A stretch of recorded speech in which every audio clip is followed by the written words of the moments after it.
Hey guys, welcome. Ugh, I hate that you guys can like kind of see the junk on the ground over there. Like, there's nothing I can do about it. But hey guys, welcome to She Knows Arsenal Live. A little bit different because there's so much to talk about that I didn't think that doing a pre-recorded would be good enough because I know you guys are going to want to interact and stuff like that. So I decided to do a live instead of doing a pre-recorded. But basically talking about the most recent Arsenal news and transfer news. So make sure you guys like this video and subscribe to the channel and get in the chat and let me know what you guys are thinking.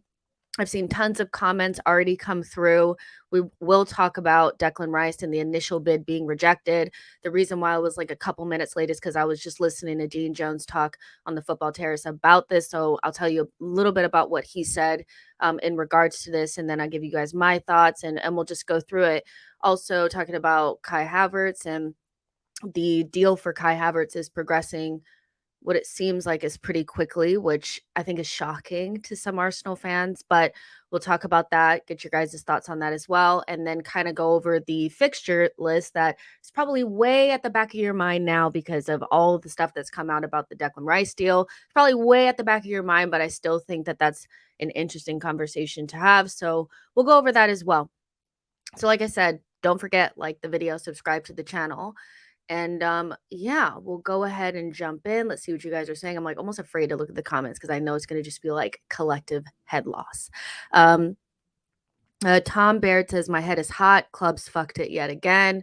Lucas says, at least we get Russo. Yeah, Alessia Russo looks like is going to sign for Arsenal, which would be great. C. Walder says, relax. If Havertz is on Nketiah replacement, then it's an upgrade. Eric Toss said, why on earth did it have to be Havertz? This club does not like to learn at all. Dr. Omizia says, hi, Jess. I hope we get the Rice transfer wrapped up before the weekend. I heard even though City are showing interest, we still remain his preferred destination. Jasper is saying, I'm actually warming to the idea of Havertz if it still means we get Rice plus a midfielder, Caicedo, hopefully. Let's see. What you guys got. Caro says, fixtures looking saucy. Yeah, so I'm like a little dry. I should have got some water before I came in here. It's okay. It's okay. Let me just cough really quick, like off camera. Okay, anyways, so let's go ahead and jump in. So let's talk about the elephant in the room, Declan Rice. So you guys wanted your David Ornstein bomb, and now you have gotten it. So David Ornstein exclusive this morning said that Arsenal have made their initial offer for Declan Rice, and kind of talked about who was involved in the deal, Tim Lewis and Richard Garlick and things like that. Man City are actively exploring an approach for the 24-year-old. And so since this report has come out, like people are freaking out, like really, really freaking out because Man City are like in term financially, they could probably offer something that Arsenal are not willing to offer. And Arsenal have a lot to do this summer. Arsenal need more than one midfielder, potentially three, also need to bring in a defender. And so, if Man City were to come into the race, then Arsenal would be in a precarious scenario. And Arsenal don't necessarily like to get into bidding wars. So, I can understand why people are freaking out about that last line, because I think most reports have said from the beginning that Manchester City were interested in Declan Rice, but his like preference was to go to Arsenal, and Arsenal were leading the way. There's been a lot of groundwork done. And over the weekend, something that was heavily here, I'm going to put my thing on here so I can talk to you guys while you guys read this. But you guys can see me now. But I think one of the things was that, like, over the weekend, a lot of what was coming out is that Arsenal were doing a lot of negotiating with West Ham to put in an offer that, like, not that they would accept, but that, like, so there wasn't a lot of, like, back and forth of, like, bid going in, rejected, bid going in and rejected. And so I think this has startled people because they felt like Arsenal were going to initially go into with the offer that West Ham wanted, and then it would be one and done. But several, journalists, including Alex Cook and Ben Jacobs have both said, and even Dean Jones, who I was just listening to a minute ago, said that the initial offer is usually rejected. Like, I don't know why they do it, but for some reason, like, the initial offer is always lower. And, you know, people are surprised that we wouldn't just go in with what West Ham want. Because from an Arsenal perspective, what you want is for us to just put in the offer that West Ham want, and then they just accept it, and then we just move on. But standard practice, for some reason, I don't understand it. I don't know why. The initial bid is usually lower and it gets rejected, and then you go in with a second one. So it's a little bit nerve wracking, but it's kind of like the standard practice.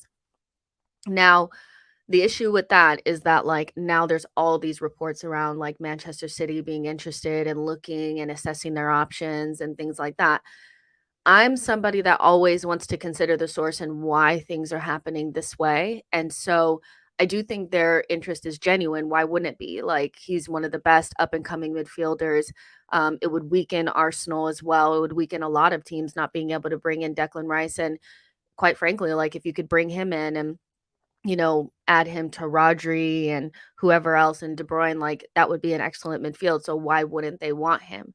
The thing is that, like, it's in West Ham's best interest to put it out there that Manchester City have interest in order to not scare Arsenal, but to push Arsenal to put in a bid that's closer to what they want, which has always been said to be over 100 million pounds, and they weren't enthused by the initial offer, which I already said would always be rejected, but it was 80 plus 10. So I know that Fabrizio Romano said that it was 80 flat. It wasn't. It's 80 million was the guaranteed fee, and then 10 million in add-ons that were the add-ons were to win the Premier League or the Champions League, which they didn't feel like those were super achievable, so they have to go back in and try again.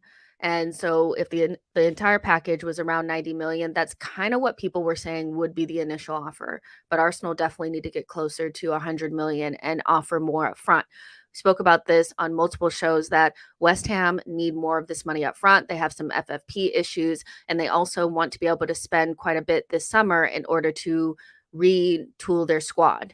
So Arsenal need to come with something a little bit better than 80 plus 10, but Arsenal are said to be wanting to come in with a new bid ASAP, and that's why a lot of the stuff around Manchester City is coming out, is because, like, the fear of somebody else coming in, like, is obviously going to make Arsenal want to go a little bit faster, right? This is also something that I saw. This is from Doc, who's a good aggregator. He always gets the information. I don't have access to ex-West Ham employees' Patreon, but he shared a little bit of what he said. The ex-West Ham employee was actually the person that broke the news of the 80 plus 10 bid first, and that had been rejected. That was several hours before Ornstein even said anything. And basically what he said, or he or she, I don't know who it is, but says, since there are, I'm sorry, I cannot see, like, I'm so blind. Let me, like, do this for myself because I can't see. Okay, so ex-West Ham said that before Ornstein, that Arsenal made the 80 plus 10 pound offer for Rice, and that has been rejected, but normal since this is an opening bid. Also mentioned City are keen, but Rice prefers Arsenal. Updated it by saying that next bid from Arsenal will, with increased offer, likely today or tomorrow. So Arsenal will probably work on this quickly, and we'll try to get it done as quickly as possible. I did see that a couple of people had said that Arsenal want to get the deal done by the end of the week. It's Thursday, so yeah, you'd have to put in a bid quicker. But yeah, like, it's just one of those things, right, where I can completely understand why Arsenal fans are freaking the fuck out. Like, nobody trusts Edu. It's the biggest deal in our club's history. Manchester City is definitely a team that you could easily lose your number one target to. When you think about the two clubs, like, that is the only club that you can go to in England where you're guaranteed trophies. And if, Declan Rice wants to win trophies and he wants it guaranteed, going to Manchester City would offer him that. So that fear is there, that anxiety is there, which I understand. But I also feel like some of it is over the top because we haven't lost him yet. And there were enough reports out there saying that Arsenal are still confident, Arsenal are still favorites, Arsenal are going to put in another bid, that it's like normal that the first bid is rejected. And some of the stuff that I've seen, that I've bookmarked, just feels a little bit like they feel like we've already lost the race when we actually haven't. So I think we have to just like wait and see how things go. But remember when we signed Jesus right before we were about to sign him? There were reports that Spurs and Chelsea were also interested in wanting to put in bids and were talking and agreeing personal terms with him. And then we got him still. And I think what Arsenal usually do is try to make sure that the player that they're bringing in actually really does want to come to Arsenal and they kind of get their approval or like, hey, like this is my number one choice. Like, as long as the deal can get done, then I'll go there before they even get into negotiations because they don't want a bidding war. So for me, like, as much as I'm like, "Ooh," like, I didn't like that last sentence because nobody likes that last sentence of Manchester City are, actively, like, seeing if they wanna come into the race or not. The reality is if Manchester City wanted Declan Rice and he was their number 1 option and that's who they wanted, they would have already blown us out of the water for him, and so I'm just gonna wait, before I completely melt down. But if we lose him, of course, I'll be very concerned because he's our priority target. There's nobody else out there like him, really, I think. I mean, you could say go to Caicedo, but it's not really the same. I know why we're going for Declan Rice is because he's also a natural leader and things like that. So hopefully Arsenal go in with an offer closer to what West Ham really want, which is at least 100 million with enough up front, and then we can go from there. But yeah, it's very interesting. Davey says it's over. Rice will go to City. I can feel it. Another heartbreak. I can't believe it. I mean, you don't really know that. If that's what you think, then that's what you think. But I just feel like we went in with an offer that's about 10 million shy of what they really want. Declan Rice still like the thing is if they really wanted him, they would have already secured him by now. Like they would be the favorites. He'd be going there. There's a reason why they're not really pushing as hard as we are is because we are his preferred destination. So Arsenal just have to agree a fee with West Ham and then we'll get him.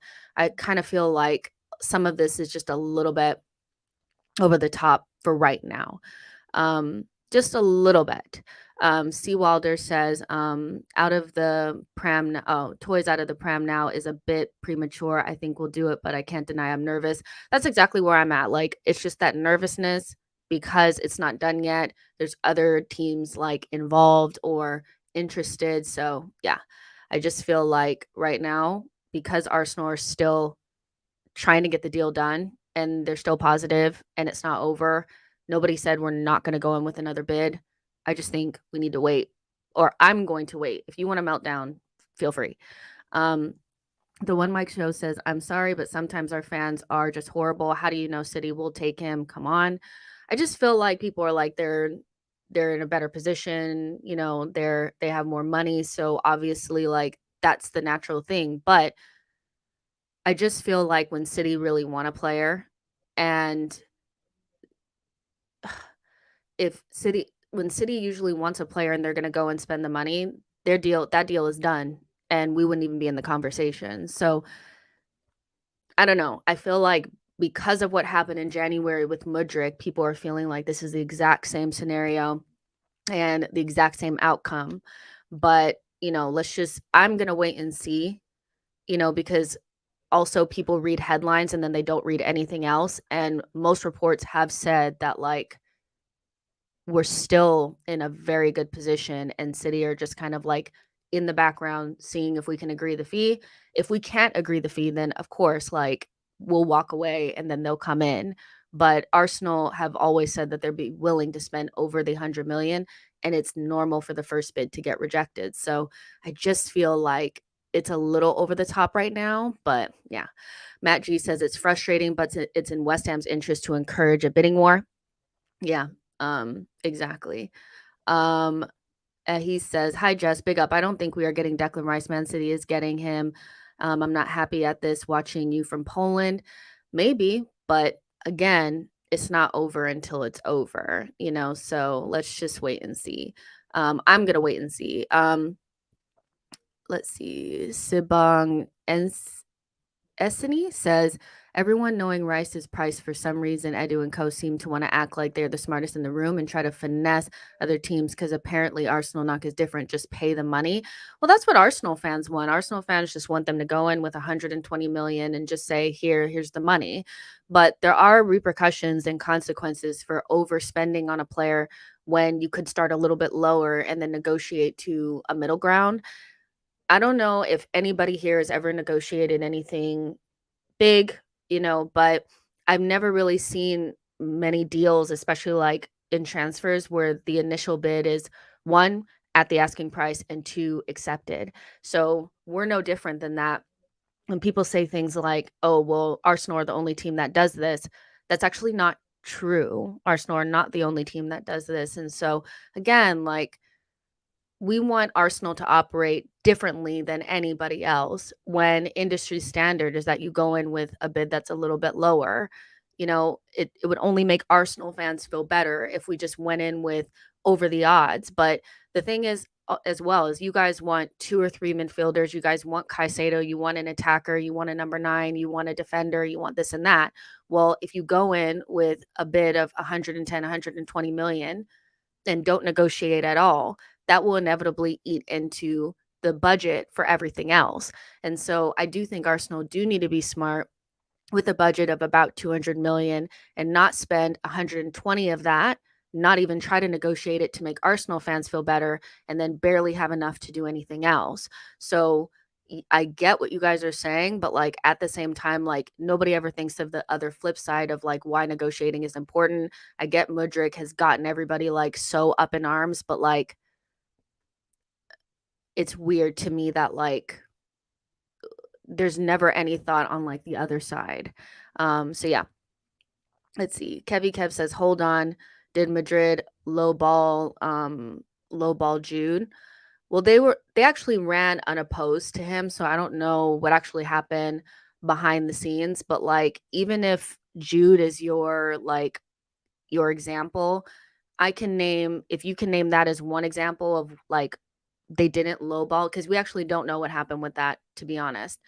But like I can name several different examples of teams that like everybody thinks are like the best negotiators where they did go in with a lower bid. So it's kind of like you can use Jude as an example, but like there's way more examples of what I'm talking about than what you're talking about. So I kind of understand what you guys are trying to say, but like if Real Madrid is the only example that you guys have, I know Manchester City last season, they went in with a 30 million pound bid for Cucurella. He ended up going for 50 something million to Manchester or to Chelsea. So again, like we're not the only team that does it.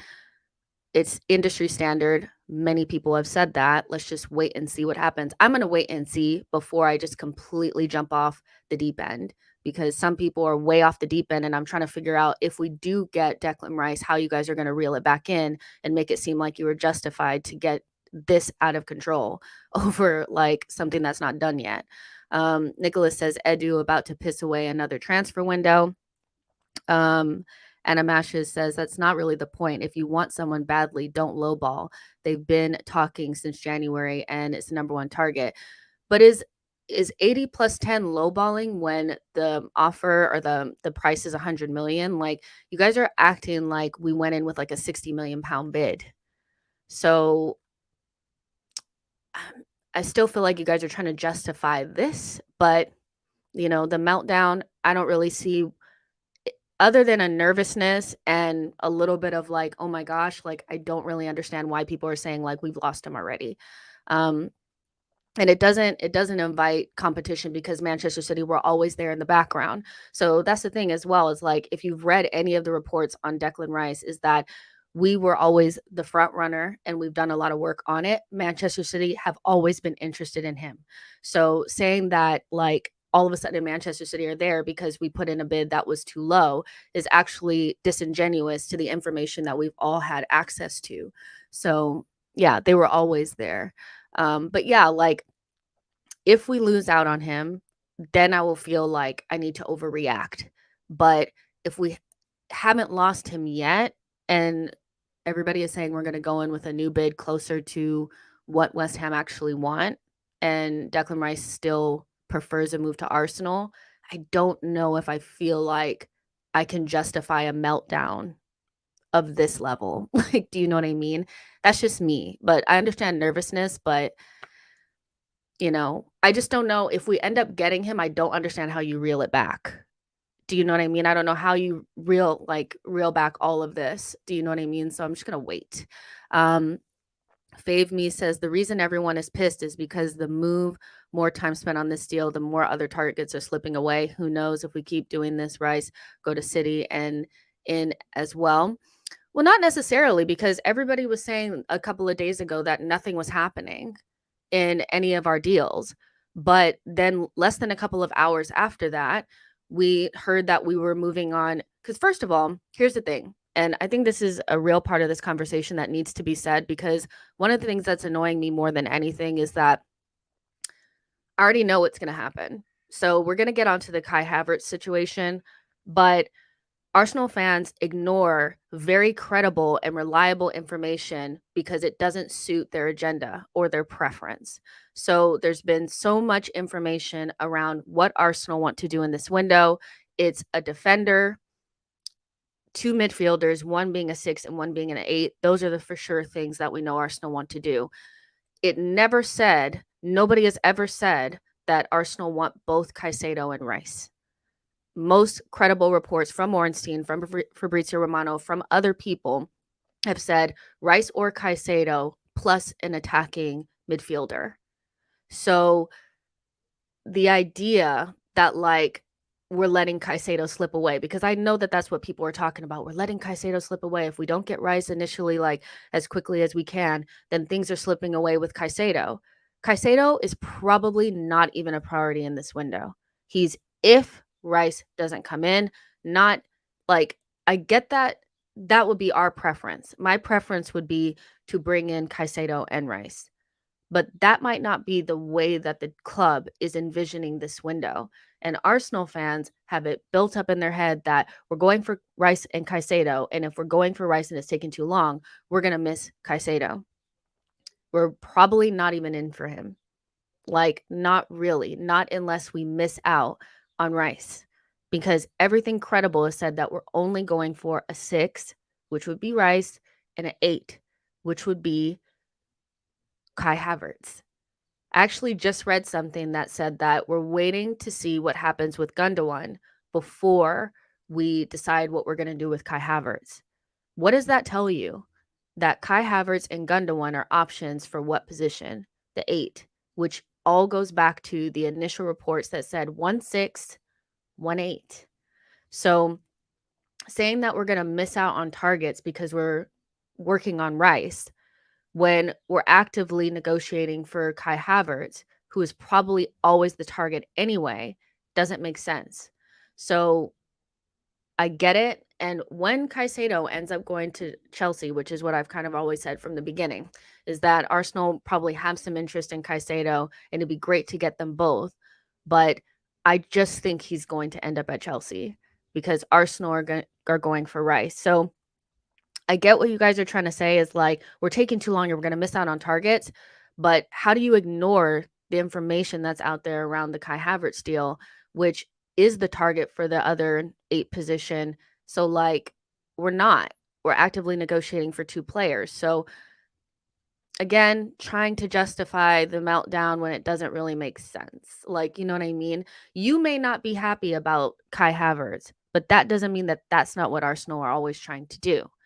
The Sheikh AFC says it's the way Arsenal do business. We should be used to it. Let's see. Nith says, you guys are saying it's similar to Mudrik. Saksham says, I am done with these cheaty fans sending sharks, or city fans sending sharks. I think that's what you're saying. Let's see what you guys are saying. Jen says, stop the cap. There are reports linking us to Caicedo as well. There are links to Caicedo, but you have more than one. So basically, based on what you're saying, is every single player that we're linked to means that we're going to try to get every single one of those players. Is that what we're saying? We know for every single position that we're looking for, there's more than one player that we look at for that position. just like the report just said that we're waiting to see what happens with Gundogan before we pull the trigger on Kai Havertz. What does that say to you? Is that Gundogan is the number one option? Probably because one, he's better. Two, Arsenal knows more about him because, Arteta's worked with him before. And three, because he's free. But if we can't get him, you get Kai Havertz, because he solves multiple issues. He can play that 8 role, but can also play up top, which means we probably won't get an attacker.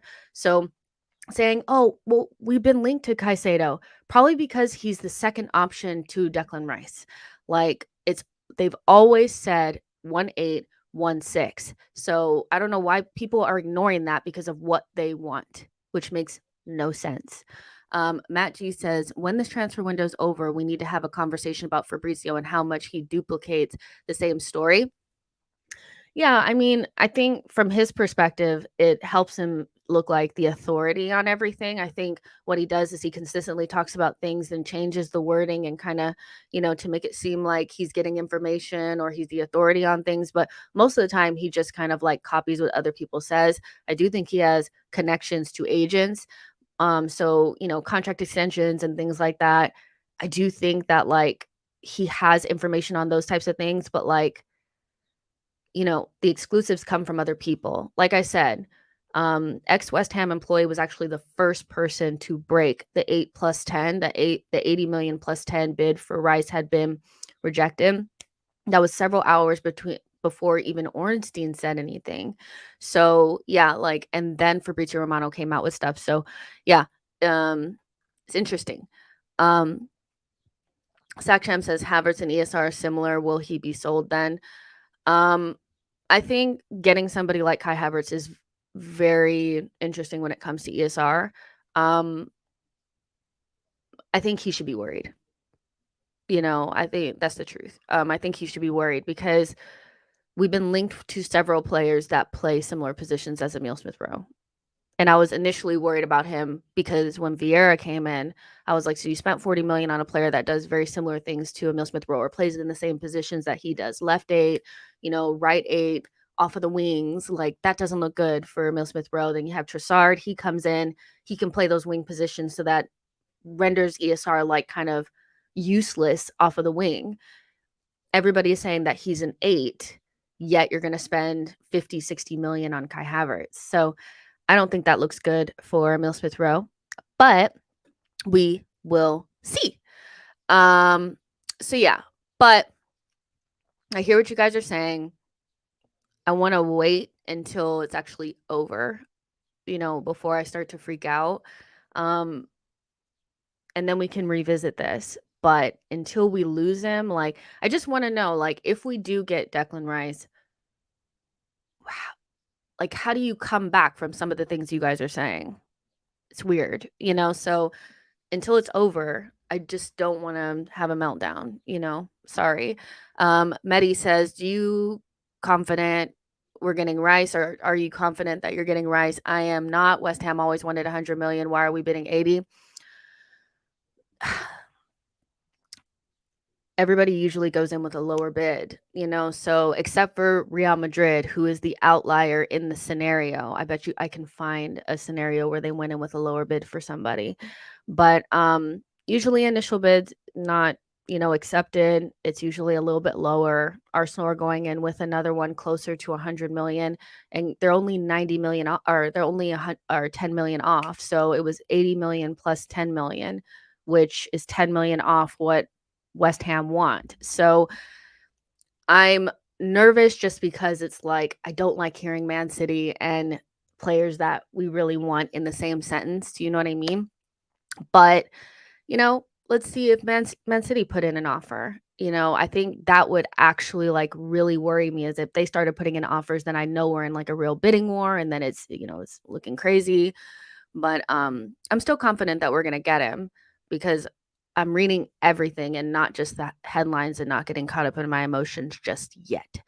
Yusufa says, I don't know the reason why Arsenal, we are worried about Declan Rice. We should find another best midfielder with quality than Declan Rice. There's not many out there, though.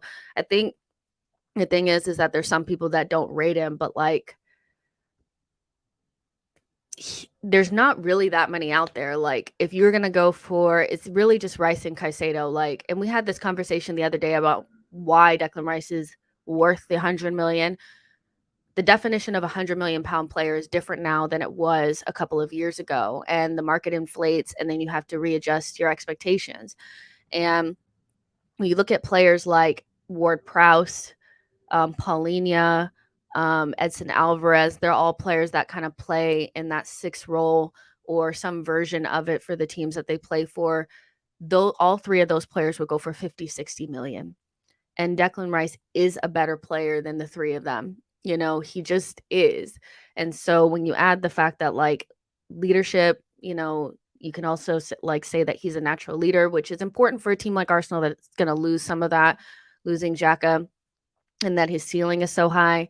There's a reason why Manchester City and Bayern Munich are very interested in Declan Rice, but they're not necessarily going after the other players that I just mentioned. He's superior to them. He just is, you know. So, yeah, he's probably worth 100 million.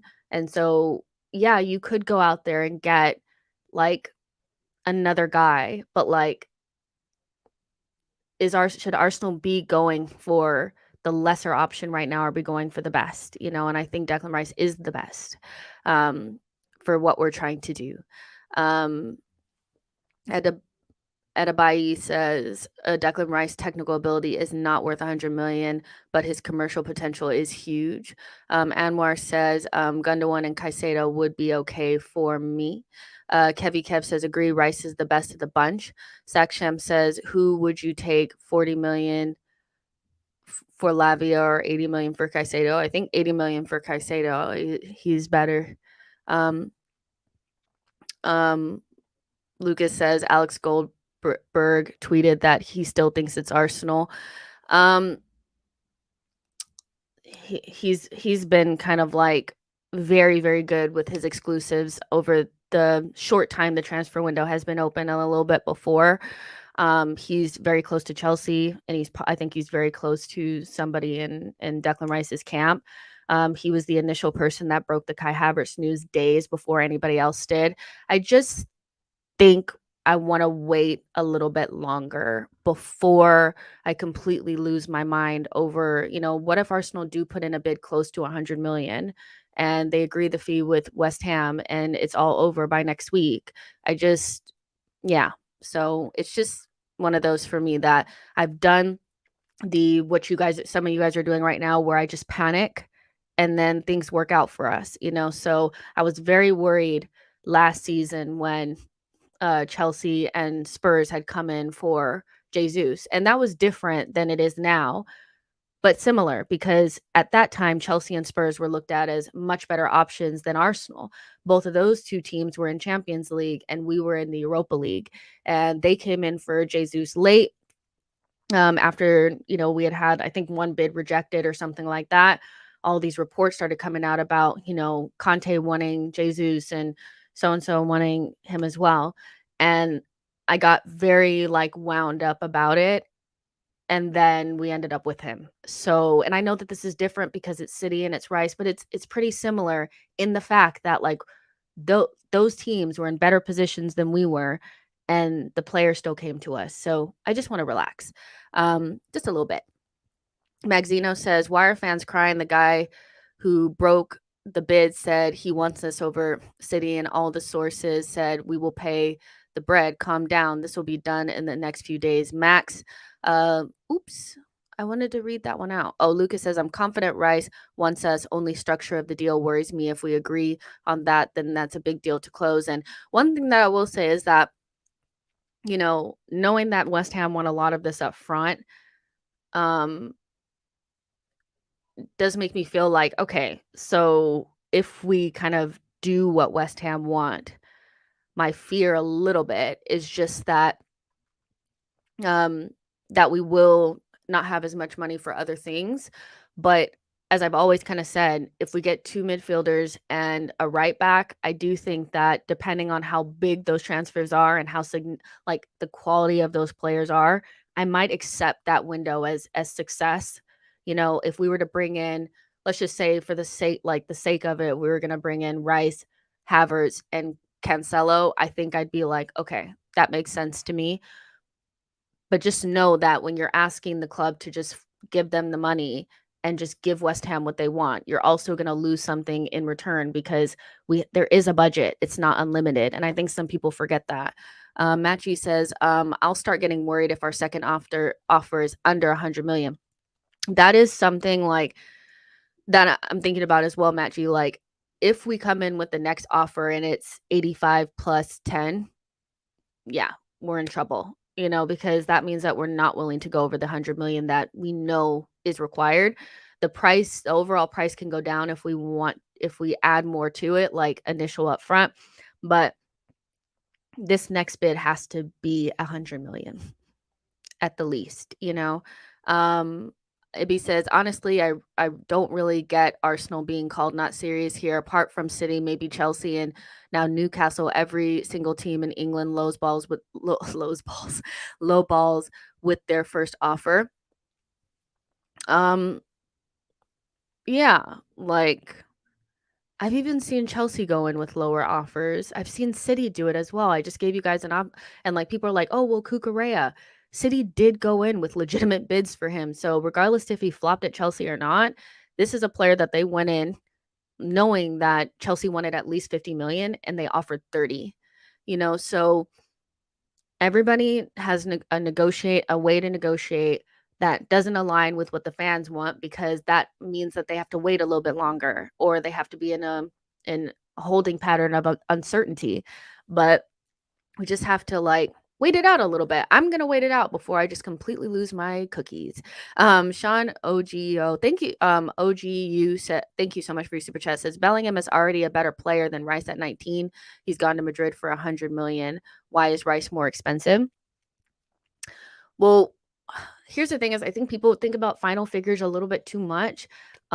If we get Declan Rice for 100 million pounds and we paid a certain amount up front, but we paid less up front than Real Madrid did for Bellingham, then it kind of evens it out a little bit. I think when it comes to comparing players, also West Ham knowing that there's somebody else that will probably be able to pay the amount that we want to pay gives and maybe Declan Rice would be open to go there if they couldn't agree a fee. Like the thing about Bellingham and Real Madrid is that they ran unopposed.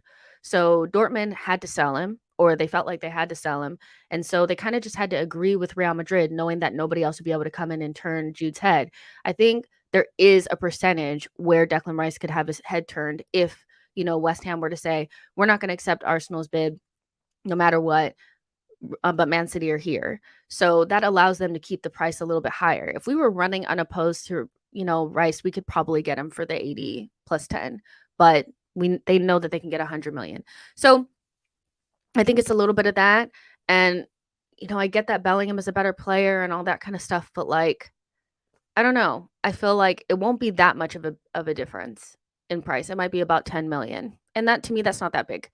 Saksham says Rice knows that in Arsenal he would be the main midfield in Arsenal. In City he wouldn't be as important.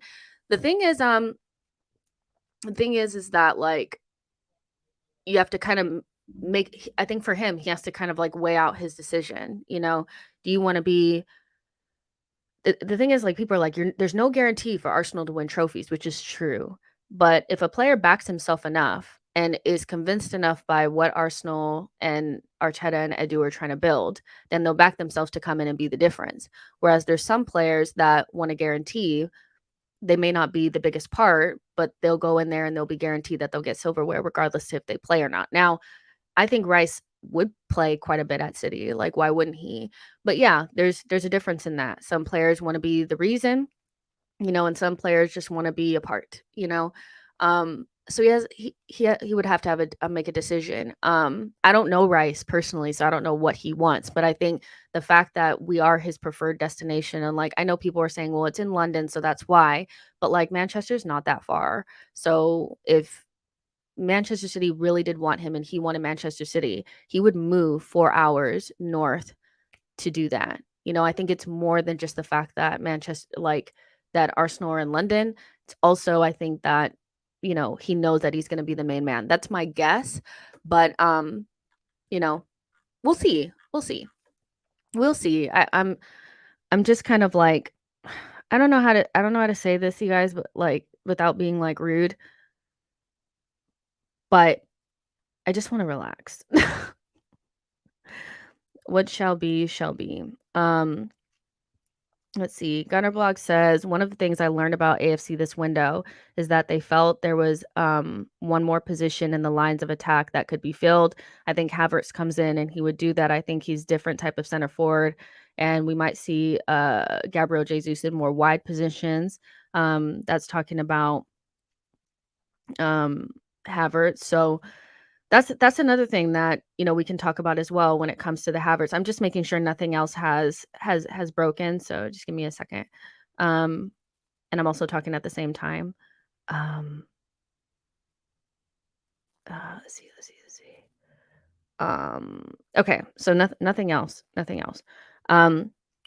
So here's the thing, about Kai Havertz. Let's go ahead and get into that. There's 350 of you guys in here. Make sure you guys like the video, subscribe to the channel. Let's see. Let me just get this off the screen. So Kai Havertz is an interesting one just because it kind of came out of nowhere. Nobody, like a lot of Arsenal fans, don't want him. And again, I can understand why, because he's Chelsea player. He really flopped while he was there. And so why would we want him? That's always the thing. It's like, why would we want him? Blah, blah, blah. But Arsenal have made a proposal to sign Kai Havertz. Pursuit ramped up in the recent days. Contact with Chelsea and the 24-year-old FC Bayern also keen. 2 years left, so Chelsea ideally need to either renew or sell. And AFC are planning a formal offer for West Ham for Declan Rice soon. And that came today. This was from yesterday.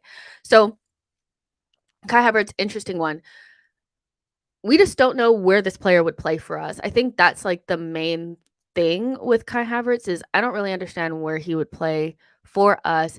My guess is that because he can play multiple positions, he would kind of be a jack of all trades for Arsenal, somebody who can play through the center, up top, also wide, also in the attacking forward or attacking mid positions. So he ends up being a good little Swiss Army knife for a team that is probably going to end up spending quite a bit on their main target, so may not have the ability to go in for an 8 and an attacker. So this ends up being kind of like the medium ground for that. That's what I'm assuming. But you guys can let me know in the chat where you think Kai Havertz would play for Arsenal. This deal is progressing. I think this deal does get done because Chelsea need to sell, and they will eventually come down on the fee because they have to sell quite a bit of players before June 30th. So Arsenal, I'm assuming, will pay between 50 million and 55 million. The wages were also spoken about. Arsenal are willing to pay him £200,000 per week, which would make him very well paid in like aroundish the top players in our team, which also makes it more interesting. It makes me think he would play a big role. I've seen people say he'd just be a squad player. I'm not sure that that's necessarily true. And so the question just, I think, kind of just ends up being, what role is he coming into play? Is he coming in for a squad role? Is he going to be a starter? If he's a starter, where does he play? And can Arteta get the best out of a player that has been quite underwhelming in England for 3 years? He's younger than Odegaard, Gabriel, Ben White. He's younger than like so many of our players. So he's kind of falls in that category of probably like wonder kids that didn't really do well at the big move that they made, and then now probably need a little bit of rehabilitation. So it's a good opportunity, but it's a risk because you don't know if he'll ever get back to his former, his former form, if you will. So yeah, it's one of those where, I take a little bit of like, okay, because like Man City, Bayern, Real Madrid, Arsenal, all interested in him. But then also we've been watching him in England and haven't been that excited about him. So like, what is Arsenal seeing that we're not seeing? So this is going to definitely falls in the category of, I know so many people are going to be very against this signing, but we've been wrong about signings before. I remember sitting in these chats with you guys for the Ramsdale signing, for the Ben White signing, and everybody was telling me like, nobody, nobody really wanted those players and they ended up being fine for us. Ken Peacock is saying, "What is this girl smoking 50 million for Havertz?" That's not what I would pay. So I don't know. Like sometimes you guys don't listen and you just react. That's not what I would pay for Kai Havertz. That's what the club is going to end up paying for Kai Havertz. So Chelsea want like 65 to 70 million. Arsenal are willing to pay up to 60 million. So they'll probably end up paying around 50 to 55 million. So saying what is this girl smoking doesn't make sense because this is information that I'm seeing that I'm relaying to you guys. It's not what I would pay. So listen before you react because sometimes you guys say things that don't make any sense because these are not my prices. This is what I'm seeing. I'm relaying information to you. You react to the information. Like I'll give my opinions, but like come on. Sometimes just like listen a little bit before you react. Some people are so desperate to react. It's like weird. Um so Han says difference in Ben White and Ramsdale is we're performing in other clubs. Havertz has flopped for 3 years. That is a big difference. And so, yeah, you still have to look at it in that way. It's like, can you get the most out of this player? That we haven't seen anything. I think you haven't seen anything encouraging from him, which I completely understand. I expect this player to potentially sign for Arsenal and for it to take a little bit of time for people to warm up to him. I don't think this is going to be met with any sort of excitement or anything, especially with people under the impression that we're going to miss out on other people because we're going after Kai Havertz when I still feel like we've made up a little bit of the Caicedo thing, you know. Dude Diary says instead of wasting money on Havertz, we should get Mitrovic instead. I thought I'd like us to be even bolder, but yeah, Mitrovic would do for sure. Yeah, I mean, you could go for like a traditional number 9 if that's what people want. I think the problem with this is like I don't think moving on Kai Havertz is not connected to Rice. That's my thing. I think understanding that you're going to have to pay a significant amount up front for Declan Rice. First of all, let's start off with the understanding that we have a budget. I still feel like people don't consider the fact that Arsenal have a budget that they have to stay within. So they're no different than us in our regular lives, right? They have a budget, they have to stick within it. If they end up having to spend more on Rice, which you guys, that's what you want. You want Arsenal to spend more on Rice, more up front to get it done. Then the option that you go for next, if you need a attacking midfielder and potentially attacker, is might be a player that can do both of those roles. Do you know what I mean? And so that's where Kai Havertz ends up being an attractive option for Arsenal is because you kill two birds with one stone, which maybe does take away the option of bringing in a traditional number 9. But I also feel like it was well documented that that wasn't something that Arsenal were going to look for in this window. So I get wanting the traditional number 9, but it's probably not going to come this summer, you know, which is it sucks. It does suck a little bit because you want Arsenal to fix everything in one window, but that rarely happens. Josh KB says, from what I see, there's no difference in UCL and UEL budgets. This is maddening. Is that how you feel? Because our budget for this window is 200 million. Our budget for the last windows have been 100 million. So why is there no difference? Like, really? Like, think about that for a second. That's a whole 100 million difference. First of all, if we were still in Europa League, we wouldn't be able to afford Declan Rice. We wouldn't even be in the conversation because we know it's going to be around 100 million. That's going to get us one player.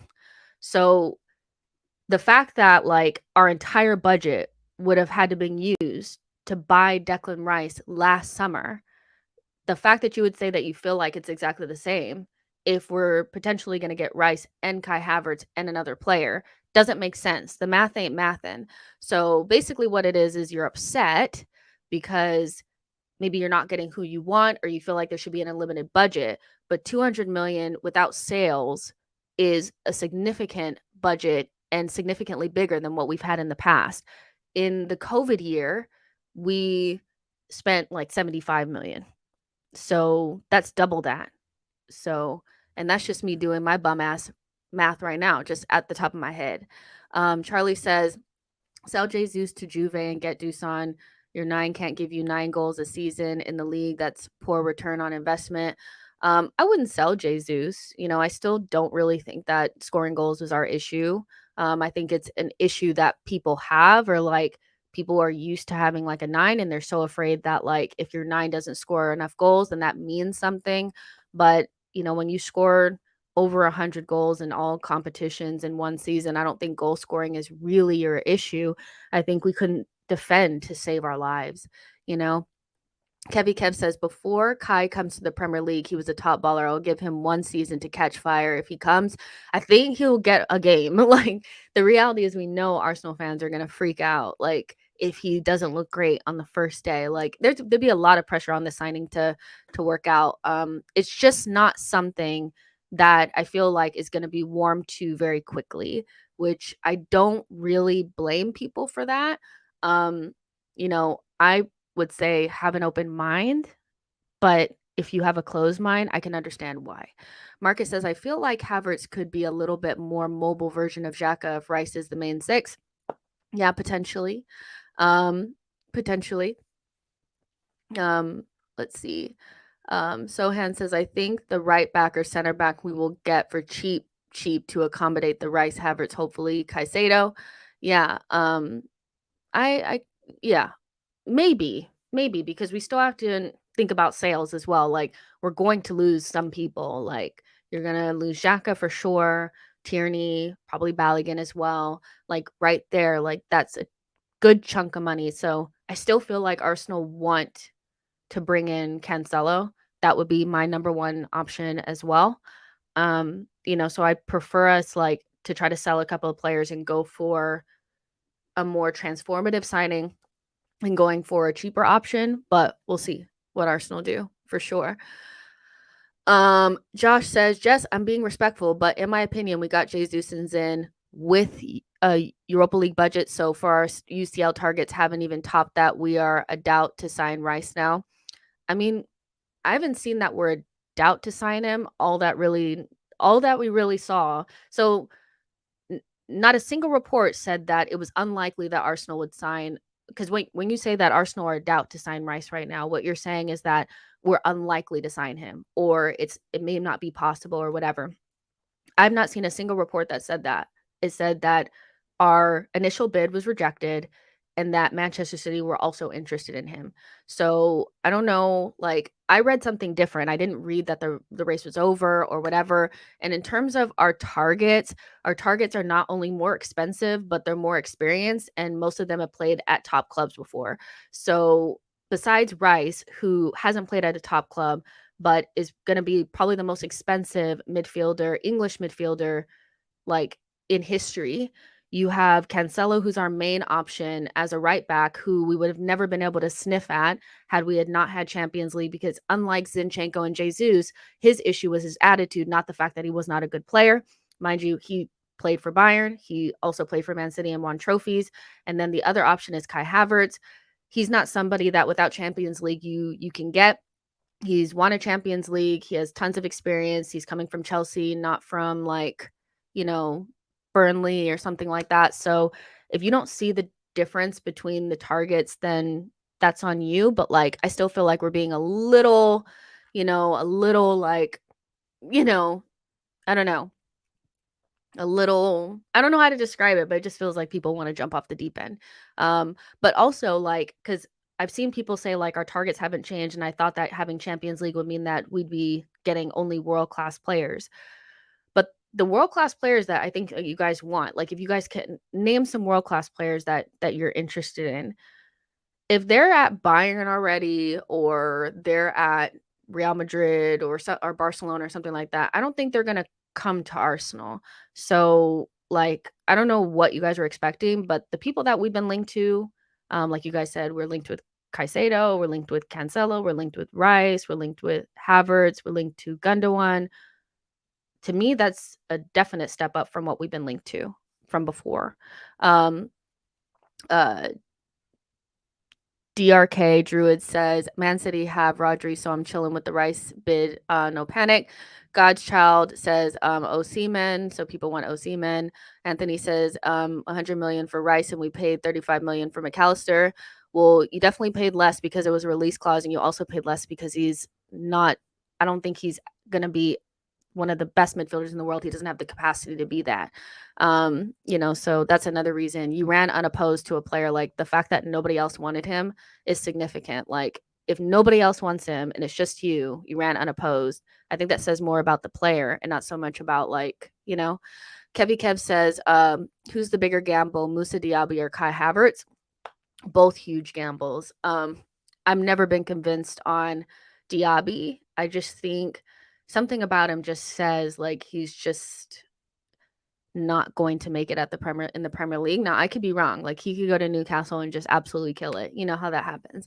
But I just not sure that I see Musa Diaby being that guy for us. Kai Havertz is a risk because, I mean, for 3 years, he just hasn't been that great, so I would say you're going to pay about the same. They're about the same age too. I think this is such a hard one because you're going off of Musa Diaby, like, you've never seen him in the Premier League, so you're like, well, maybe he could. You've seen Kai Havertz, so you're saying that he's I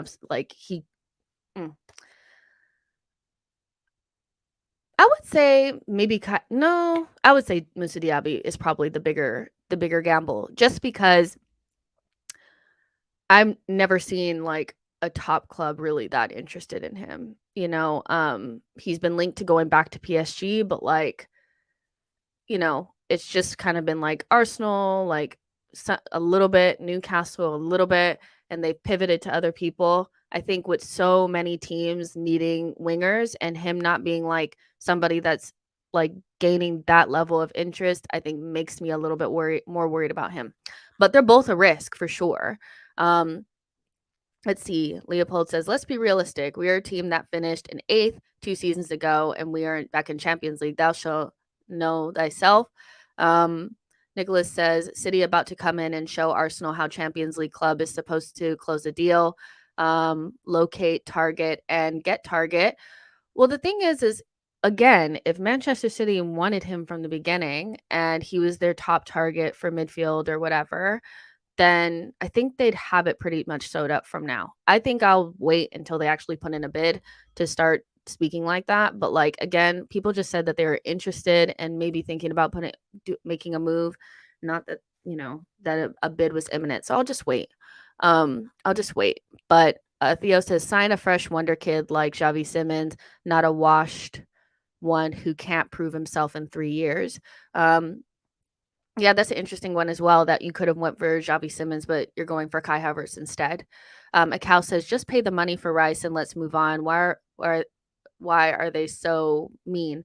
Meanwhile, they spend so much money and on administrative salaries and bad edu signings as well, making appointments every season. It was just one bid, you guys. Like, I know that from a fan's perspective, like, we want it done like this, and it's like, I just want the bid to go in it for it to be done, but sometimes it doesn't work out like that. So I don't know. I feel like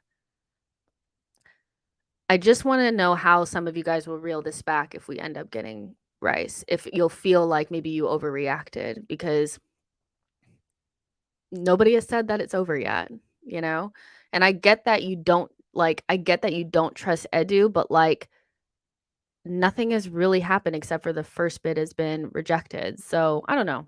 I just feel like just give it a minute.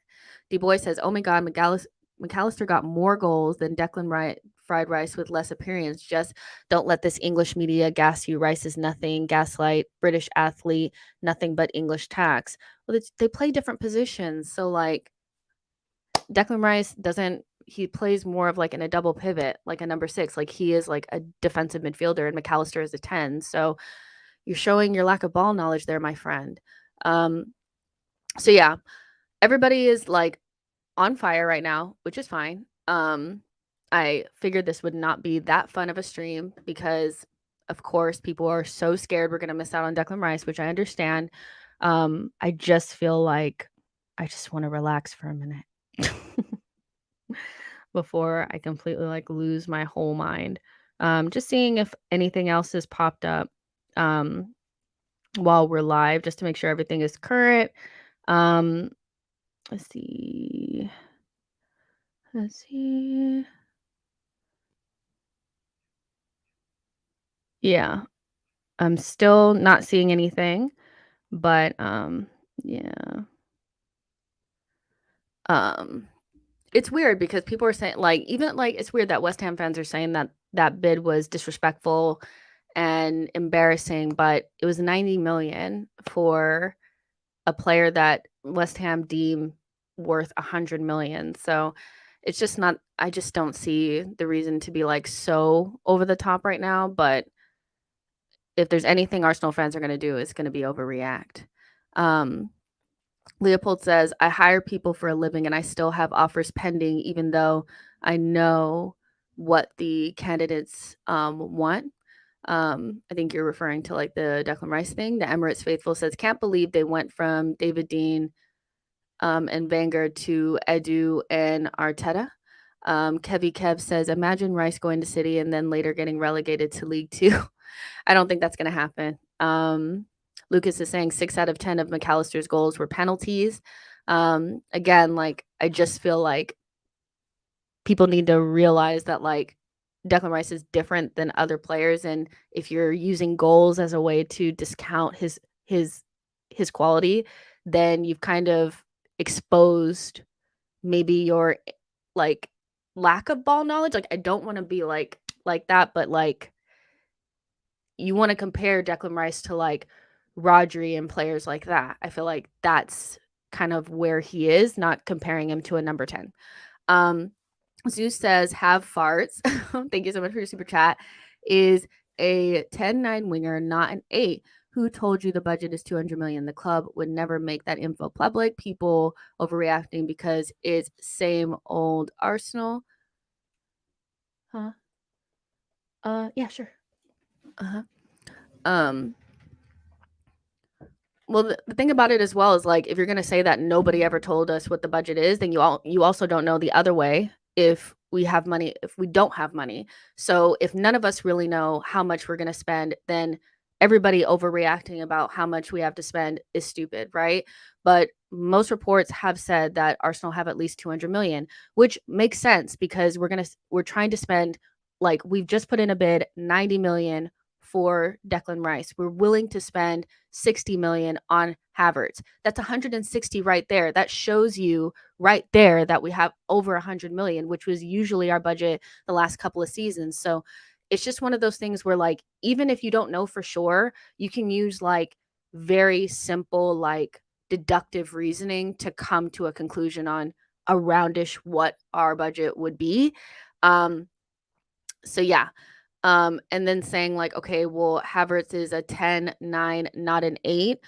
The thing is people get too hung up on positions and too hung up on the numbers and things like that. If you think about the way that Xhaka played that 8 position for the majority of the season, he was getting goals and assists, and he was basically standing next to Jesus, playing off of Jesus for the majority of the games. Like despite the one time that he ran back and did a tackle, against Newcastle, his main job was to be almost like an additional striker, play off of Jesus, get the ball to Martinelli, be a part of build up. Like that's what he was doing. So the role in the which it's played at Arsenal wouldn't necessarily be that far-fetched as something that Kai Havertz could play, being that he's an attacking midfielder, and that's basically all the role requires, especially if you bring in another number 6 who's more defensively sound. So thank you for your super chat. I do kind of like understand what you guys are saying, but like even the reports coming out about Kai Havertz and why he wants to leave Chelsea is because he doesn't necessarily want to play number 9. So I think them saying he doesn't want to play number 9 and that Arsenal will give him more of an opportunity to play attacking mid. Come on. Akal says Edu is not good for the job. Compare him to Dean. Fair enough. Gunning you down says, Jess, it shows nothing. We were willing to spend 90 million for Mudryk, then didn't spend 85 million for Caicedo, then spent 12 for J20. Well, we'll see at the end of the window. But make sure, like, if we do buy Rice and Havertz and we spend around 200 million, that you guys come back and say that you guys were wrong, because I still feel like, oh, it doesn't mean anything because we didn't get the players. That doesn't mean that we didn't have the budget. Like, do you know what I'm saying? So we're talking about the budget versus, like, what actually happened. So I kind of get what you guys are saying, but I knew this would be like the most unfun stream, because like nobody is willing to even think about the positive side. Everybody just wants to be like super negative. And I'm saying, like, that doesn't mean 100%. I think, like, I know for a fact that we're going to get Rice, but I don't think what happened today means that we 100% don't, which is why I don't understand why people are acting like it. Jordan Hill says, would you be open to Arsenal potentially signing Yamal in a few years if he grows into the player people expect him to be? Also, what are your thoughts on the potential signing of Xavi Simons? I don't know who Yamal is. So you have to explain to me who that is. I'm not sure who that is, but Xavi Simons, like, I would love Xavi Simons. I think he's a great player. Obviously not the finished product, but not every player needs to be. But the fact that we're going for Havertz kind of makes me feel like we've ruled that out with Xavi Simons, because there'd be no reason to bring in the two of them, you know? And then, like, I saw things about like PSG and like them potentially wanting him back. And so maybe that would be a better fit for him, is to go back to somewhere where he knows, like, and maybe that's where he really wants to be. So we'll see. I don't know who Jamal is though. Kevy Kev says Arsenal are spending big money this window. I'm just saying that, like, there is a flip side of things that could be positive, but people tend to only want to be negative. And the other thing about it is that, like, I don't understand why the reference point is always from like a negative standpoint when we've gotten better after every single window. We've signed players that have worked very well for us. So, like, the amount of negativity for me is kind of a lot, so, I can understand if we like never got our targets, which is not true. We don't never get our targets. We missed out on Mudryk. I can understand if we went backwards and we finished fifth and then we finished seventh or eighth, but we just missed out on the title. All of our players are re-signing, so everybody wants to be there. We had our first bid for Declan Rice rejected, and all of a sudden the sky is falling and there's no way we could get anybody, and it's just, we don't have any money for this window and we're not going to sign anyone, and it's just a little bit too much for me. Been there, done that. Charlie says Jess City walked us down. That is the problem. They hounded us and we had no response. Well, that was in the league. Like, that season is over. Tie that up, throw it away. Like, that doesn't have anything to do with the Declan Rice transfer. So, like, like I said at the beginning of the show, I understand that seeing Declan Rice and Manchester City in the same sentence while we're trying to negotiate for him would make somebody nervous, or maybe a little bit, like, oh, now I don't think we're gonna get him. I get that. But, like, people are saying it definitive with their chest that it's over and we haven't got him and we bottled the transfer and it's over and the window's over, and sack Edu and sack Arteta and everybody is a bottler and this and that. And like I said, like, the cutoff for me is maybe feeling like we won't get him because City will trump us, but everything beyond that for me is just a little bit too much. Nikki says, we didn't get Douglas Luiz and Caicedo either, to be fair, but I hear you. Neither of them were being sold. So again, people neglect any sort of context because it doesn't fit their agenda. We put in like 40 million pound bids for Douglas Luiz, and Steven Gerrard and their board continuously said that he wasn't for sale. He wasn't for sale. He wasn't for sale. The sporting director of Brighton actually went on a podcast and said that they had no intention under any circumstances to sell Moises Caicedo. So even though we were trying to buy him, we did he was never for sale. Just like when Aston Villa were putting in bids for Emile Smith Rowe, we said he was not for sale, but they still put in a bid and they still tried to put in an offer. So even though I do believe every player has a price, I don't think that Arsenal needed to pay 120, 130 million for Moises Caicedo in the January window to get him when he wasn't for sale. And I just don't think the thing about Brighton is they knew that they were on track to finishing in those European spots. So selling one of their best players mid-season would undermine the idea that they were actually trying to go for that spot, and actually probably hurt them because Caicedo ended up being fantastic for them in the run-in, right? And with Douglas Luiz, he just wasn't for sale. They kept saying they did not want to sell him. So if you want to remove the context and just say that we didn't get those players, we missed out on our number one targets when you knew that they weren't for sale, then that's just removing that bit of context to suit an agenda or a narrative. So we missed out on Mudryk. And the reason why we missed out on Mudryk was because of the structure. So I can give you guys that one. And we missed out on Lisandro Martinez because he wanted to play for his ex-manager. So beyond that, I don't really see this we never get our targets. There's reasons for that. Sometimes they're not for sale, you know? But yeah. But a cow get rid of Edu recruited by Shady Sinelli. I just want everybody who's saying these things to come back. Make sure you're here if we sign him. Make sure he's here. Make sure you guys are here if we do sign him, because I feel like some of this stuff you can't really reel back from, because come on. So yeah. Mikey says, we bottled the league, Jess. The Cronkies owe us fans a better transfer window to compete with City. It's messed up. The window opened yesterday. The window opened yesterday. We all know that we need to go big, and we didn't. But I'm gonna keep it real with you guys. You guys are saying I don't actually think the January window is the reason why we didn't win the league. That's not the reason why we couldn't beat West Ham and why we couldn't beat Southampton.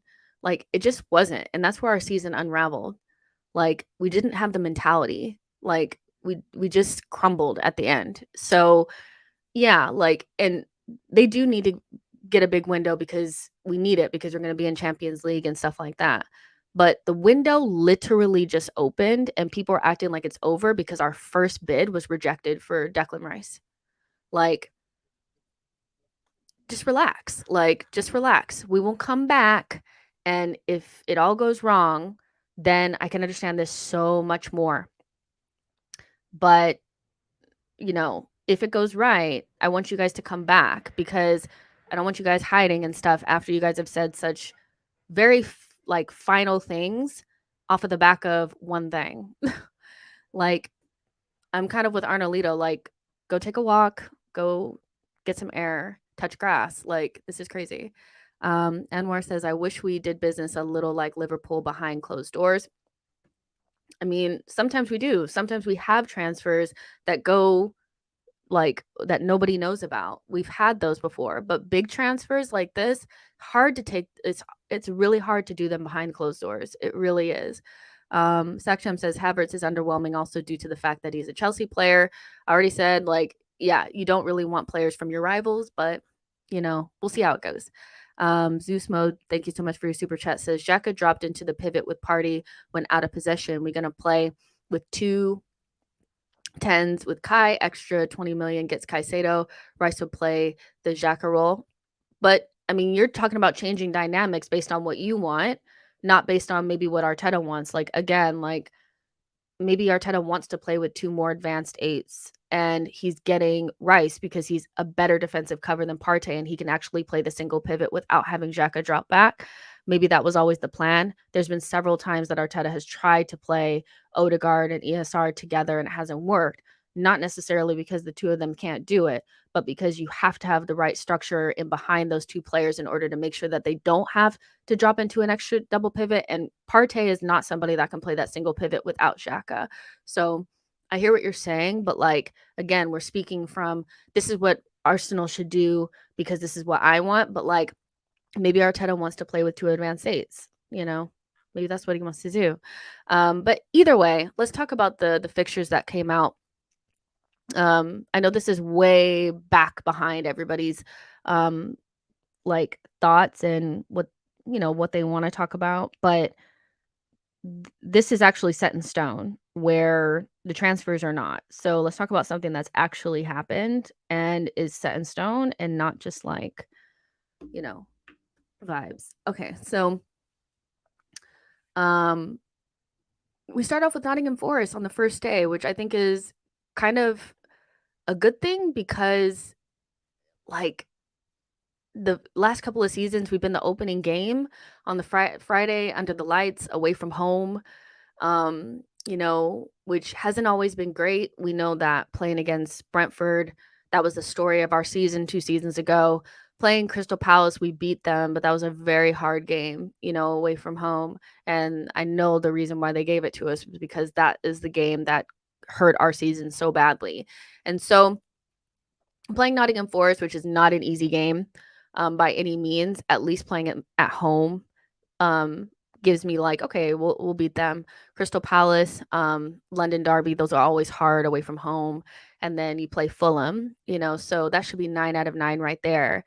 Before we get to September, where we have our first big matchup against Manchester United at home. So I think, that's a good start, first 3 games. And then you start to get into some more difficult fixtures against, more of your rivals. I did want to say that, like, when we play Manchester City and Chelsea, I think in this little period in October, our first match and our second match, group matches of the Champions League, immediately follow those games. So this is going to be where we really see where Arteta is instead of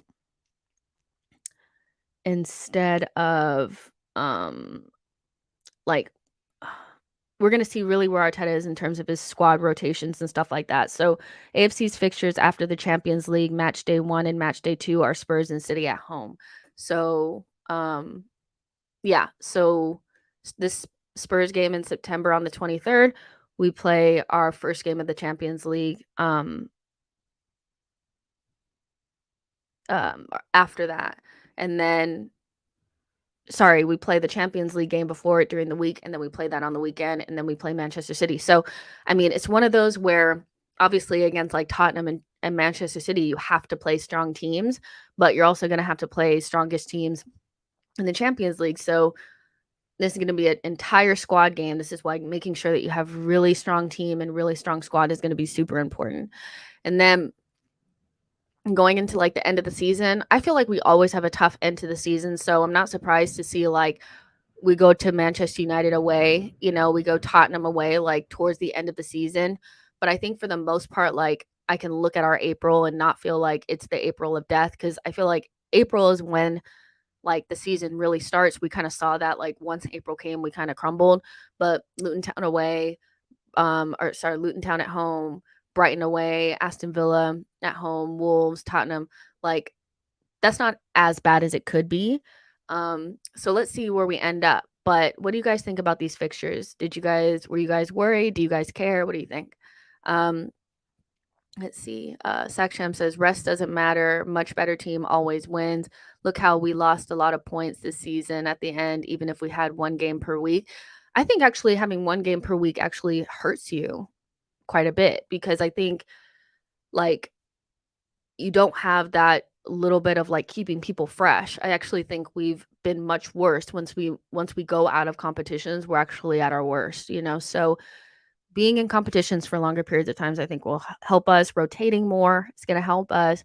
But yeah, like you said, the best team usually wins. I still think rotation is important. You have to know when to stick and when to twist. But players like Emile Smith-Rowe, if he stays, players like Vieira, they're going to have to step up because they're going to be used. Whether it's probably not going to be, in the games against Manchester City or Tottenham, but it might be Bournemouth away, it might be, it might be Sheffield at home. You never know. So super important. Charlie says 7-game win run, Chelsea, City and Chelsea, who will be rested and well drilled. Yeah, I mean, Chelsea will be a much harder team to play this coming season. I think Manchester United will be better. So, it might not be that easy to like go up to Stamford Bridge and get a nice easy 1-0 win. It's gonna be difficult. Nicholas says nothing to be positive about after bottling the league title and slacking off in January window. Arsenal fans are nervous and for good reasons. I'm not saying you have to be 100% positive. I just don't think you should say things that are not true. Like, that's the thing. It's like nothing is more annoying than when somebody says that something has happened that hasn't. Like, people say we bottled the transfer for Declan Rice. We haven't. Like, it's not done yet. So, again, like, I'm not saying I already said that I understand being nervous. I already said that. Again, you guys react and say things that like I've already kind of said, but like you do know that there's like a level that you go to that's a little bit over the top, and I think some people have reached that. So, yeah. What's not true that's being said is, so you're saying we're currently bottling? Okay. All right. Just make sure you guys come back. Like, if we do get Declan Rice, I just want to make sure you guys come back and say, you know what, I got that wrong and I probably went over the top, because like we're not currently bottling. We're gonna put in a new bid. Nobody said that it's over. Come on, relax. Like Akal says, get Rice, Caicedo, Havertz, and a defender who can play in place of Saliba. And we're ready. I hear you. Absis says, I would rather play United and Spurs away first. Let's see how it goes. Yeah, I mean, I kind of like playing the bigger teams earlier on in the season, because then you have time to recover if you don't play necessarily that well. The last thing that I think you want to do is like have like a bunch of the harder teams towards the end, or whatever. And I think we're decent at the end of the season. For me, like, you're always going to have a big game here and there. So, you know, it's, to me, it's fine. Like, if you're good enough, you'll win the games. If you're shit, you won't. December is interesting because Decembers are really difficult because you play game after game after game. But, Wolves at home, Luton Town away, Aston Villa away, Brighton at home. Those are going to be hard, but winnable. You go away to Liverpool, that's super hard. So we'll see. I think if we build the team well enough and we add the players that we need to add, we'll be fine. But it's also up to Arteta to use the squad better, because he's going to have to. Let's see. Kevy Kev says, I do wish there were more home games for the run-in. Yeah, like that's a really good point, is that there's a lot, like, let's see, 1, 2, 3, 4 home games, and 1, 2, 3, 1, 2, 4. Yeah, so I mean, it's 4 and 4, but I get what you're saying. Like, you want more home games. We should be able to go away to Wolves and beat them. But yeah, I mean, it just is what it is. Yeah, I think what it is too is like Manchester United and Spurs end up kind of feeling like our most closest rivals, or like the rivals that we care about the most. And so having them both like right at the end of the season is not like the most amazing feeling in the world. But again, like, you just have to kind of suck it up, right? Akata says, why are difficult games always at the end of the season? That's just how the cookie crumbles. Highbury says, you guys are playing football fantasy. Get out of your rooms. I want the real thing. Give me the real thing. Give me the top dogs. Give me the Mbappe. Give me Kimmich. Cronkies out. Losers out. Cool. Nikki says, if the king pegs, it will probably get City rescheduled again when we're flying and their shit. Yeah, no, I hear you. Neil says, are the kids on holiday already? There seems to be a lot in the chat today. It just kind of, anytime something doesn't go perfectly, or doesn't seem like it's going the way that people want it to, jumping off the deep end is kind of what we do. I get it and I expected it. I just felt like there might kind of be a little bit of like, oh, well, we're gonna put in another bid that could get accepted. He still wants to come to us and da da da. But there doesn't seem to be any of that today, which is, it is what it is. you know. Charlie says we're smacking Spurs and United. I hope so, but I think again it's gonna be so hard. Every I'm assuming every team is gonna be a little bit like is gonna be better, is gonna be stronger. So slapping them up, maybe not, but like winning the game, hopefully. You know what I mean? Boy says, man says stop playing football fantasy, then says he wants Mbappe. Akata says bro's using that Lee Gunner logic. I mean, let's just see what happens. I don't know what to tell you guys. I guess we'll just end on this is that like I'm more than happy to come back here if we don't get Declan Rice and say I got it wrong. But equally, I'm not saying we're 100% going to get him. I'm just saying that nothing has really happened that made me feel like we're 100% won't. And so these really final and definitive statements of it's over, we're not getting him, blah, blah, blah, when you can clearly read very credible information around the fact that we're going to put in another bid. Most initial bids are rejected. They're usually below what people are asking. I just don't understand how you could be so final about it. But yeah, and that's not to say that I think Arsenal have always done the right thing and always got it right. But I just can't bring myself to be like super upset about something that hasn't happened yet, you know? The dude diary says Arsenal should have hired you for PR. You calmed me down on the Havertz situation at least. They could roll you out to finesse the fans when they sign Holding on a £400,000 week contract and tell us he's Puyol. It's not PR, it's just common sense. And it's just being an adult about things sometimes. Like, I'm not trying to be mean, but like, I understand more of this reaction once we've actually lost Declan Rice. Is that unreasonable? Like, is it unreasonable in PR to want to react once something is final instead of reacting to very little information or something that's in progress? I don't know if that's necessarily PR. Like, and even with the Havertz thing, I said that I expect people not to be excited about that signing and to be very critical of it until he shows like very high levels. So again, like I haven't told anybody to accept the signing. I haven't told anybody to be excited about it. I haven't told anybody that they're wrong for thinking those things. I'm just saying from my perspective, like I just can't bring myself to be super upset about something that hasn't happened yet. And two, where I haven't liked signings before and they ended up being pretty good. So, yeah, again, for me, it's not PR. It's just, I don't know. I don't know what to tell you guys. Like, I want to enjoy this window and I'm not going to let a bunch of people that you know, that you can do what you want to do, but if you want me to overreact or react the way that you are, I'm not going to. Akata says logic, I understand, but take a deep breath and relax. If it doesn't go through, rewrite. Exactly. That's where I'm at. Mikey says Javi Simmons is a better target than Rice. Actually, who cares if we lose out on Rice? Don't see the vision. Fair enough. I definitely see the vision and I would love to get Declan Rice in. So I don't think you can even use Javi Simmons as like a comparison to Declan Rice because they're two completely different players. So yeah, I still want Declan Rice to come in. Boy says Havertz is a good signing if he's not played as a striker. Of course, not as a striker. I don't feel like he would be played as a striker, but we'll see. Elliot says thanks the therapy session, Jess.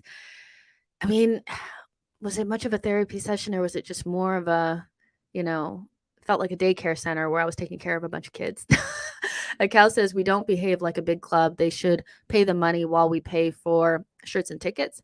Well, they haven't not paid the money though. I mean, if you're saying that like they should have just paid it and then it should be done, fair enough. But let's just wait. Absis says I'm pretty confident about Rice. I don't know why. Maybe because we're still going to put in another bid and we're still his preferred option. Like, I don't know. We'll see. Kevy Kev says, brilliant stream, Jess. Thank you so much. This was difficult. It's always difficult coming on here when we don't get great news or people are upset, Arnolito says, people just want to be mad at everything. And like, again, like I said, I understand being nervous or feeling like maybe we won't get him. But some of the stuff I've seen today, I've bookmarked and I don't run. Lauren says, same people would legit want Arsenal to fail so they could do the I told you so or same old Arsenal.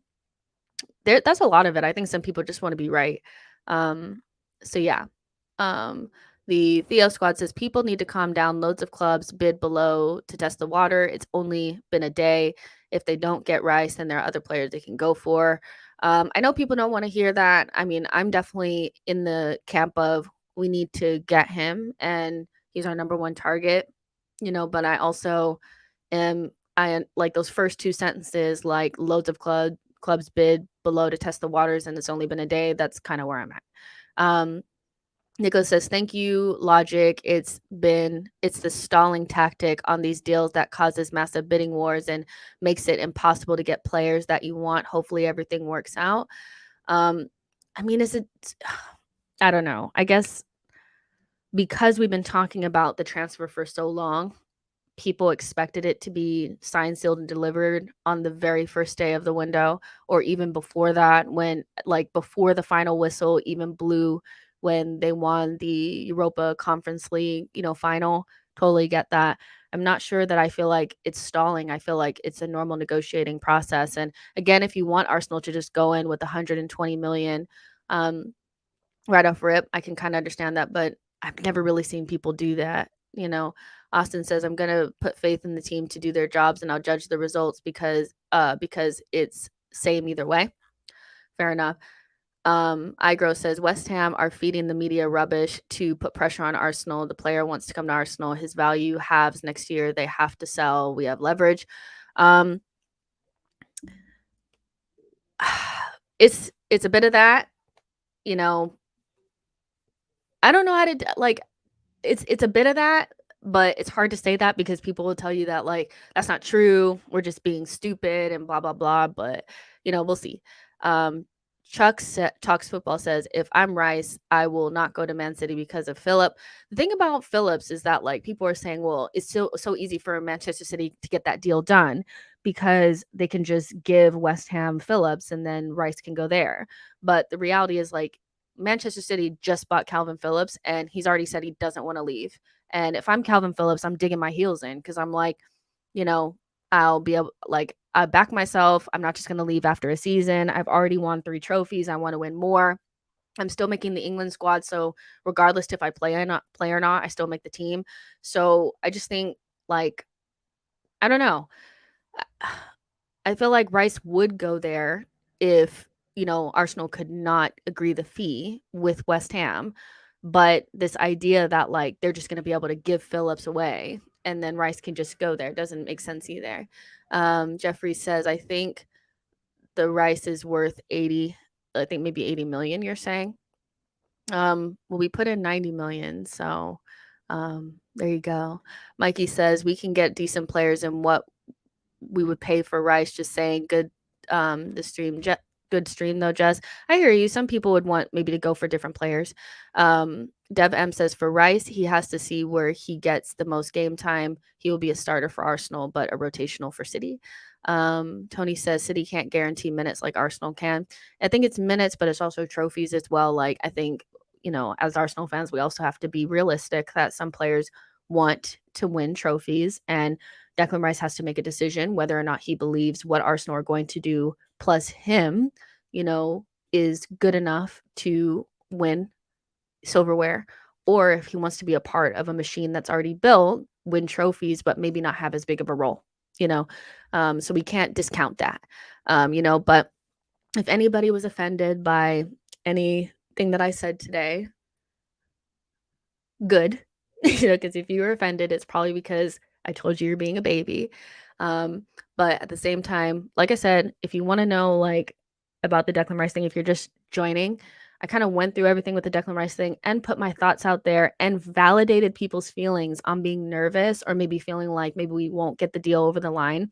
What I did not validate was the level of finality that people were speaking from, especially because if we sign him, it's going to look really silly that you said sack Edu, sack Arteta, get rid of everybody. They're all shit. They bottled the transfer. So, I validated certain things, but also said that some of the meltdown for me was a little bit too much.